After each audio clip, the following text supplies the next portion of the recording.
life experience with Gushe, and I'm back with another episode. So this episode, I want to be talking about something that's a tad bit different, and we are going to be talking about 13 habits that will literally simplify your life.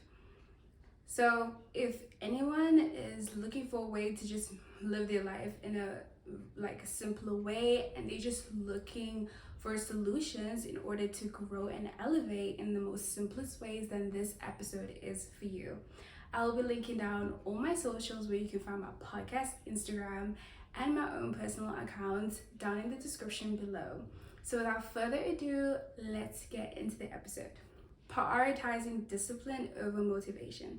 I cannot stress this enough because it's like you can try and watch motivational things and listen to and consume that type of content, but if you're not actually taking the steps to be disciplined and actually prioritize that goal and look at all the actions that you need to take in order to achieve that goal, then you're not going to get anywhere. Motivation only gets you by so little. You know that this thing that you're about to do, it's there to elevate you and it's there to make you grow as an individual. Discipline is not an easy thing to form, and literally for all the procrastinators, guilty as charged, I am a procrastinator. It's such an essential thing in order to take in and actually gravitate towards, because discipline will help you on those days where you don't feel like getting up and the motivation is not motivating, and you just honestly, you know that this is your goal and you just know that you have to remain disciplined. Another reason as to why people aren't as disciplined as they should be is because they are in a position where they're way too comfortable with where their life is at. We as humans, we gravitate a lot towards just staying in our comfort zone and not doing anything that's outside of that. So anything that is going to take us out of that position, out of our comfort zone, we no longer want. Stepping out of your comfort zone is so essential if you want to get yourself out of a place that you've been stuck in for a very long time. Motivation isn't something that you can rely on. I'm not saying that motivation is something that is bad or it is something that has a negative connotation. Of course, you can still instill discipline, but remember that it takes 21 days to form a habit, and discipline is not something that you're going to be able. It's not as easy, and if it was that easy, then everybody would be disciplined, everybody would be getting exactly what they want. And back to what I was saying about comfort, I feel like a lot of human beings are not as disciplined as they're supposed to be. They're in a comfortable position, and when you're put in a position where, let's say tomorrow, you don't know if you're gonna have food to eat tomorrow, if you're gonna have shelter, if this is gonna happen, if this is gonna happen, and now you're living in survival mode, which literally forces you to take steps in order to prevent that result from becoming a reality. So with a lot of humans, that's not the case because they live in comfort. The second habit in order to simplify your life is to honestly change your circle. I cannot stress this enough, because once you let go of those toxic people, once you let go of those people that constantly drag you down, those people that don't want you to grow, those people that basically stifle your growth and just want you to stay at the same level where they are at, everything in your life changes. You start to look at those people differently. You start to see that the perception that you had of them in the past is no longer the same perception that you have, and you're so grateful for the fact that you stepped out of that circle, and now you're meeting new people who are even more like-minded than you are, and you're just in a much better place now. And it's just a thing of you literally dodged an entire bullet, literally. The third habit into basically simplifying your life is by breaking down the goals that you have into your monthly and weekly goals.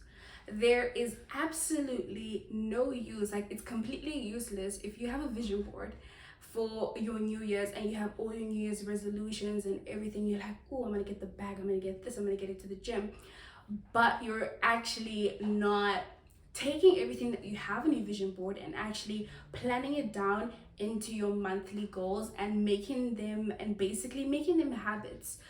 because habits are literally what's going to get you to your next destination. If you're not used to going to the gym and everything, how are you ever going to get to that position if you're not actually looking online for places and look at the gym membership and everything?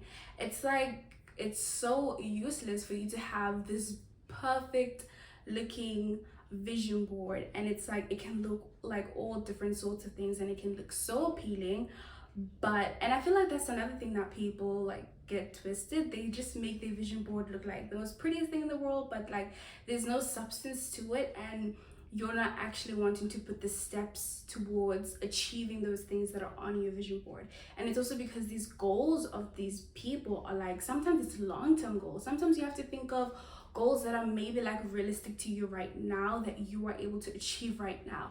Because I'm not saying that you can't achieve your long-term goals, but it's important to break those goals into smaller pieces, so that maybe you are able to acquire enough skills and knowledge about maybe the field that you want to explore in, different avenues that you want to venture in. Like, you really need to truly like think about your goals like that, and not just think that because you've written down a goal and of like, oh, I've manifested it, that it's gonna happen. No, it's not gonna happen overnight.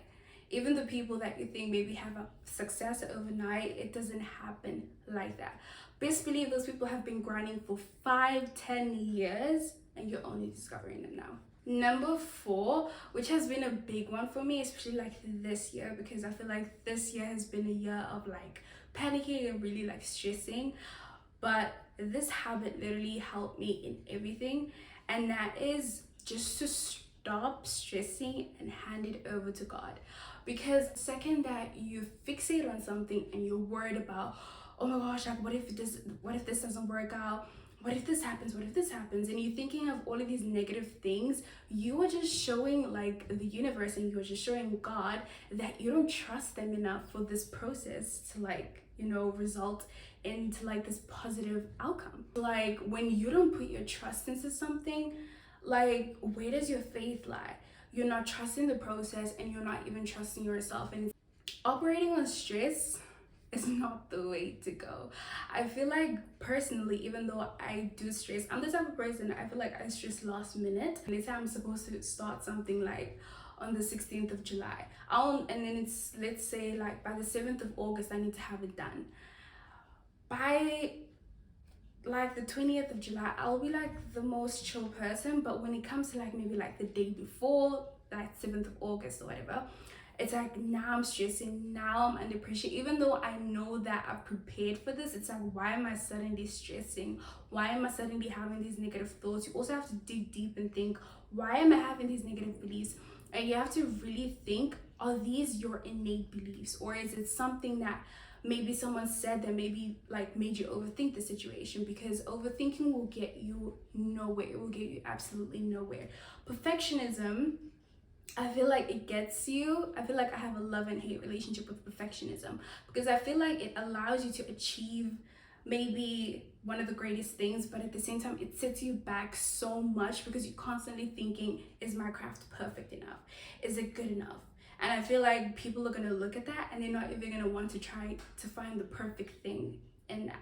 And I just feel like when you are able to like let go and you're operating from a place of, you know what, everything is going to be okay. Even if it doesn't feel like it, it's going to be okay in this moment. I'm going to nail this presentation. And when you operate in a place where like you're calm, you're collected, you function better. Whereas when you stress, your mind is all over the place and you're overworking your brain, and then therefore your body is not going to be able to function properly. Number 5, the 5th habit that I did to like simplify my life, and that you guys can do as well, is to stop overexerting yourself for people who don't deserve it. I feel like if you are literally like, you only have 2 arms, you cannot be stretching yourself more than you're supposed to for other people, especially people who don't want to be helped and who don't want to be saved. Like I always say this, don't save people who don't want to be saved. Where, you know, maybe the person isn't in a position where they can be helped, but they are willing to take the steps in order to help themselves. Like, let me make an example of like an addict. Are you ever going to be able to save an addict that doesn't want to be helped, that feels like, you know, they're gonna die without, no, it's completely useless, because at the end of the day, they're going to follow what they believe and what their desires are basically like telling them or leading them to. Whereas if you are working with someone who, you know, like a patient, and they're willing to go to rehab process, it's not to say that it's going to be an easier process, but you're going to be able to help someone. You're still going to be able to help someone and gain something out of, you know, your service. Also, what we tend to forget is that we're just human beings. We're not like that powerful, and there's only so much that we can do. Number 6, which is like one of the biggest ones, and this saves you like from like the most low vibrational experiences, I feel like, and that is realizing your worth. When you realize your worth, you don't even want to experience anything that basically says that you have to reject your worth. Like, and I feel like that's the beautiful thing. It's like you don't have to explain yourself, overexert yourself, and try to prove yourself for people who don't even see your value, who don't even see you as worthy. The second you see yourself as worthy, your confidence goes up, your self-worth goes up, and your entire perception and image of yourself and your beliefs and your abilities and your achievements just become 10 times better, and you're able to live an abundant life. Number 7, which I feel like a lot of women can relate to this, and that is your whole purpose as a woman is like finding a man. People make it seem to be like your sole purpose is to find a husband or something, and I feel like that's completely incorrect. And I've spoken about this in my Being Single is a Blessing in Disguise episode, and I just feel like it's so wrong that that is pushed onto women. It's like the second that you find the ideal man, the second that you find the one, it's suddenly like your life is over, and it's like, yeah, well, now your life is over, and it's like you've achieved your purpose, and it's like that's completely incorrect. And it's like all these other people who are saying this, where do they have the facts? Because I feel like, yes, you can find your person, but I feel like your life doesn't have to end it. It doesn't have to be your sole purpose. You can grow as individuals and with that person as well. The whole ideology of finding a man as your purpose is like completely, it's like sort of like degrading women in a sense, and saying that like basically like you're nothing in a sense if that isn't your purpose and if that's not your vision. A lot of men get like, you know, men will always get the applause and they will always get the props, and I feel like whether they do have a woman or they don't, but with a woman it's completely different. It's like if you're not married at the age of 45, then there's something wrong, and like you're the issue, and like it's all of this. And like maybe it may apply to some women, but I feel like the same treatment is not given to men, and I feel like that's completely unfair, and it just goes to show the power imbalance. Number 8 is to stop looking for validation. Stop chasing people and like needing them to approve of your own, like your work or whatever. I used to do this a lot because I used to be my own biggest critic. I still am, but I feel like I've gotten better than I was like in the past. At the end of the day, you really have to truly believe in yourself, because it's like other people can tell you that, oh, this is good, but I feel like as long as you don't feel it, as long as you don't see what other people see, nothing's going to change. And it shows you that you're not confident in your own craft, and you're relying on this external validation. And I've spoken on the consequences, and like how much external validation is a trap. And it's something that we gravitate towards, and it's so funny to me because if you really and truly think about it, when we were much younger, like if you take a look at children are very much, they have like this crazy belief within themselves. It's like they're so delusional to the point where they believe that they can fly in the sky, and it's like that's the level of confidence and self-belief that you should have as well. The reason why children are that way is because they are not exposed to all the opinions of others and the noise, the outside noise and everything, and they have not reached a time and a place in their lives where they have to feel self-conscious and everything. But I feel like with growing up, you're more exposed to the world and you see everything for what it is, and it's like, oh, this is what people think. Oh, people have different opinions. Oh, people maybe don't like what I do. But it's like, it doesn't matter if people don't like it. You will find your people who will like exactly what you do. And it's just putting all your blood and your tears and your sweat in your craft, and just having good intentions that will literally get you to places that you wouldn't have even imagined. Imagine if like billionaires and millionaires had listened to what other people had told them in the past. They wouldn't be where they were at. Number 9, hold my hand when I say this. Like, hold my hand when I say this. Stop people pleasing. Stop people. It gets you absolutely nowhere. I cannot stress this enough. People pleasing is one of the like biggest forms of self-sabotage anyone can ever do, because it's like you're pleasing other people, but are you pleased? Are you all right with yourself? When you wanted to say no, you said yes. Or like, does that make you feel like good? Does that make you feel like energized? No, you feel drained, you feel depleted, and you feel like you don't have a say. And it's like, anybody who makes you feel like you have to people please, remove them. Remove them. Because who are they? Who are they? Exactly. So yeah, stop people pleasing. It will literally get you nowhere, because at the end of the day, you are going to be the person that is suffering. Trust me, you gain nothing, because the only person and the only people who benefit from that is the other person on the end, who's getting all of these benefits, who's getting you to say yes, and who's getting you to cancel your plans to satisfy them. What? Like, no. Number 10 is to start seeing things for the way that they are, and stop seeing the world through rose-colored glasses. If you look at society, if you look at the world through rose-colored glasses, you're setting yourself up for like major failure. Because once you're exposed to the real world, it becomes like a slap to your face. And I feel like it's not necessarily bad to like think that people can be nice, and it's not a bad thing to, you know, want people to like, you know, behave in a kind manner and all of these things. And it's like, you just have to be like really and truly just look at the world and see how it is, and see how very few people are kind, and it's like, it's the bare minimum. But you will see that when people are kind nowadays, it's like a shock, and it's like, is this person being real? Is this person? That just shows how the world is literally, it's done for. Because it's like, a simple act of kindness is a shock to anyone, because it's not something that we're experiencing every day.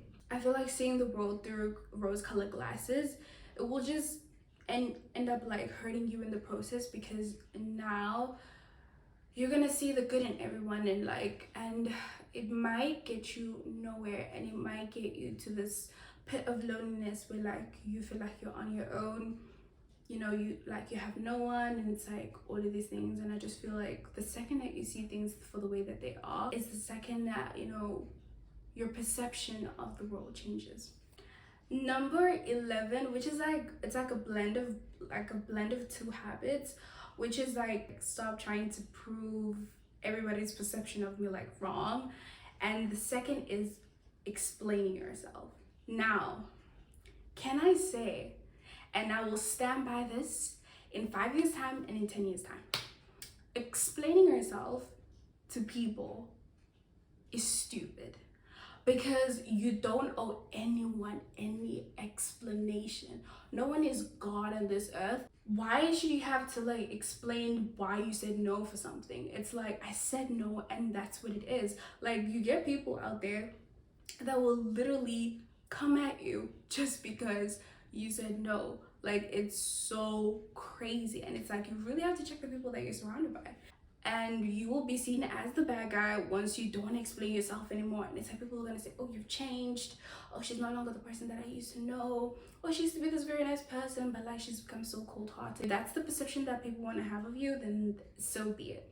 So be it. People who don't know me have like a similar perception of me, and I'm like, I'm glad that I literally stopped going out of my way to prove everybody's perception of me wrong. Because I know whatever they're thinking, it's not factual, and it's just a reflection.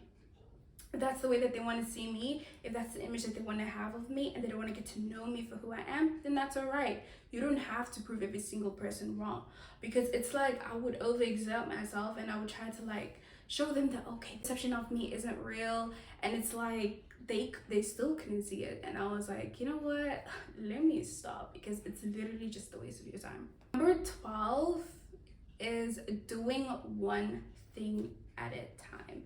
I feel like sometimes multitasking can just get a bit to like, it can get a bit too much and you may feel a bit overwhelmed. And I just feel like when you're able to focus on one thing at a time, you're able to place all your attention and your focus onto it, and therefore you're giving it your all. Like, picture this. Say you're in a relationship, right? And you're only pouring about 40% of yourself in that relationship, and like the other 60% is elsewhere, God knows where. That relationship you won't be able to maintain that relationship because you've only invested 40% of yourself. That 40% is like, is there even like a good amount of communication, quality time, all of these things? It's like you really have to really and truly think about all of these things, and it's like you have to be pouring into things that are going to serve you like 100% of you, because I feel like that's when you're able to create and maintain the best things in your life. Number 13, which is the last habit that you guys should practice, which is just being patient.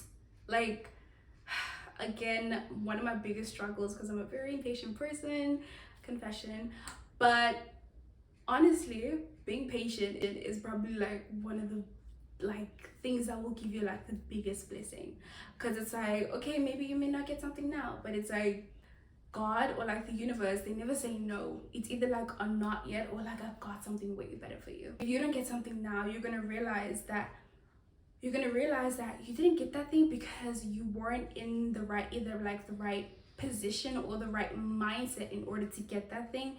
And now you're finally in a position and you finally experience things and you're knowledgeable and you have all of these skills. Now you can finally be able to receive all of that, and now you can actually benefit from that. And it's like, if you could have just waited, like so many good things would have just happened in your life if you could have just waited. And you just have to like remember that something better is like waiting for you, and you just have to trust in that. Even if you don't know it, you just have to trust. Now onto like the daily reminder of today's episode. It's quite like a short reminder, but it's so powerful in itself, and it's just like, do things that serve your purpose. Anything that doesn't serve your purpose in any way, trash it. If other people criticize you for like being so loud with your purpose and your beliefs, let them be, because they have a separate life path to yours, and they might like be, you know, succeeding in whatever area of life they're succeeding in and thriving. But like, you shouldn't be giving up your purpose and your beliefs just because other people are doing the same, period. With that, you guys have come to the end of the episode. I really hope you guys enjoyed it. I did. And let me know what your favorite habit was and which one you're going to be practicing. And yeah, I'll see you guys on the next episode, hopefully. Bye.